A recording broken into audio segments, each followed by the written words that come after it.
Demikian satu pertanyaan terakhir Ustadz, kita coba terima yang ada Ya. di line telepon 6793000. Halo, assalamualaikum.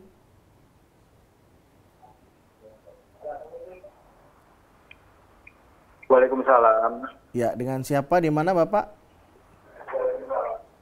Saya Pak Slamet dari Palembang, Pak. Silakan Pak Slamet. Ini Ustadz, ini bukan suatu pertanyaan, tapi saya mohon nasihat dari Pak Ustadz. Kalau dilihat umur Pak Ustadz Ghazali seanak saya, tapi dalam hal ini tentang agama saya nol, Pak. Saya selama ini diuji bertubi-tubi oleh Allah, Pak. Wong rumah selalu masuk rumah sakit. Dan di sini apakah ini suatu azab titilan dari Allah untuk saya? Apakah ini suatu peringatan? Tolong Pak Ustadz beri pencerahan saya supaya bisa kuat dan tabah untuk menghadapi hal ini, Pak. Assalamualaikum warahmatullahi wabarakatuh. Waalaikumsalam warahmatullahi wabarakatuh. Nggih, perlu diketahui Bapak bahwa apa yang menimpa terhadap diri orang Islam itu semuanya insya Allah menjadi kebaikan bagi orang itu. Ajaban li amril mu'mini. Sungguh menakjubkan, sungguh mengherankan urusan orang Islam itu. Inna amrohu kullahu khairun. Sesungguhnya semua urusan orang Islam itu menjadi kebaikan untuknya.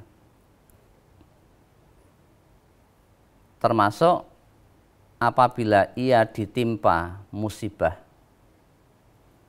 Musibah itu bisa berarti ya sakit, atau mungkin ekonominya agak seret, atau musibah-musibah yang lain, kekurangan fisik dan sebagainya. Itu dia bisa bersabar.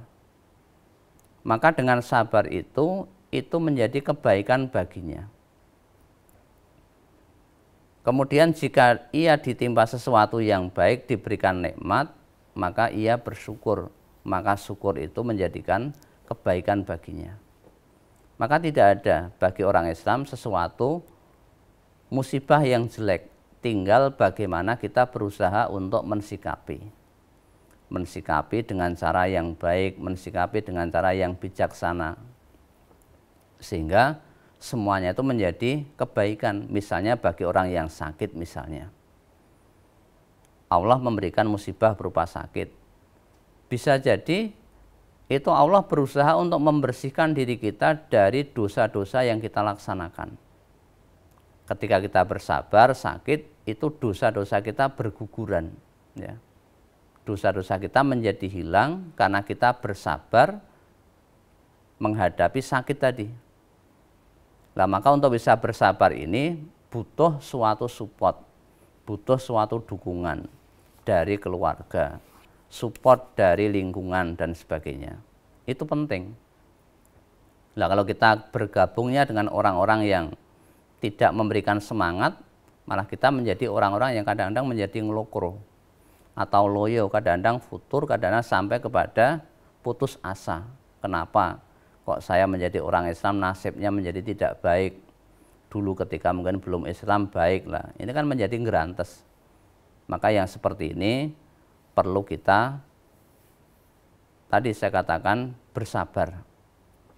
Bersabar bersama dengan orang-orang yang selalu menyeru Allah di waktu kapanpun. Banyak bersama dengan orang-orang yang baik. Karena lingkungan ini sangat menentukan. Jadi jangan sampai kita seolah-olah merasa tertimpa musibah berkali-kali.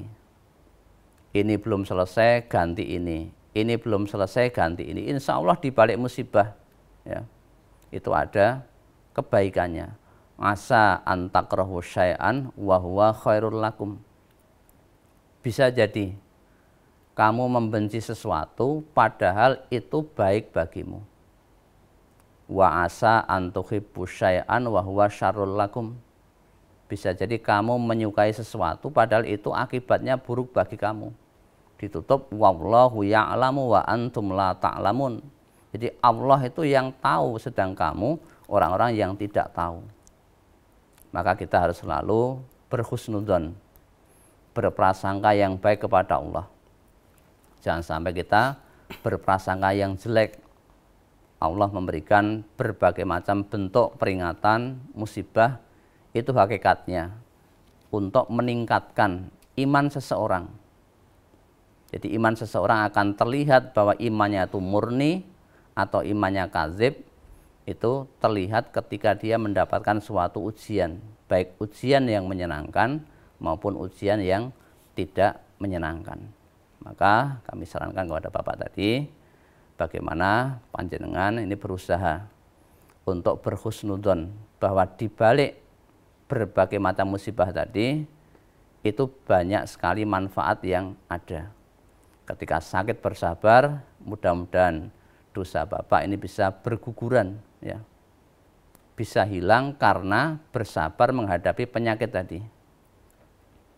Tentunya kalau sakit ya berusaha untuk diobati dengan obat-obatan yang sesuai dengan prosedur yang ada. Dalam arti kita berikhtiar, berusaha. Nabi Ayub sendiri itu Nabi Allah, diberikan penyakit yang sekian panjang lama sampai keluarganya semuanya meninggalkan. Tapi beliau bersabar. Tapi di balik itu semuanya ada hikmahnya. Jadi jangan sampai kita termasuk orang-orang yang putus asa atau mungkin berprasangka yang buruk kepada Allah Subhanahu wa taala. Demikian. Ya.